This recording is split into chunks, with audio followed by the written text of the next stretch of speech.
Lyman Beecher spoke on behalf of a lot of different denominations and people of different beliefs, but what they had in common is that they believed in the teaching of the gospel, making available scripture, and also just the idea of having laws that were in line with biblical principles.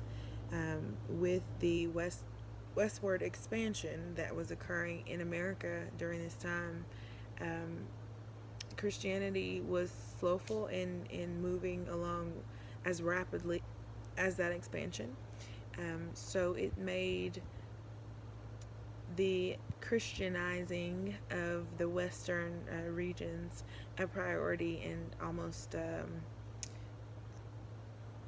elephant in the room, if you will, during this time, because people weren't practicing Christianity like they had in the past. So, a couple of factors are pointed out by Shelley. The first being the voluntary societies of Christians that just got together and really were intentional about making the gospel available and preaching the gospel and going and doing in these Western regions and also in other areas of the world. It was actually the missions in other areas of the world that inspired the missionary work in the Western regions. The other factor was revivals, and revivals that he describes preachers moving place to place to place, teaching the gospel and having just these vivid descriptions of biblical principles and ideas in heaven and hell, and that inspired people and lit a fire under people to return to Christ. Some of the revivals that were held, Shelley mentions them kind of conforming to the type of people that attended. So in the Western regions where he says people were rugged, wild, and boisterous, so were the revivals.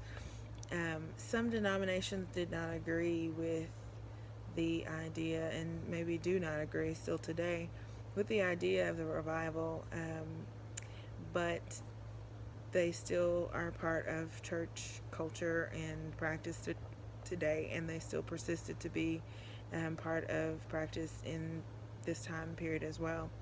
An elephant in the room was the issue of slavery during this time. It was slavery that called Christians on their beliefs, or called to attention the beliefs that they spoke and practiced, but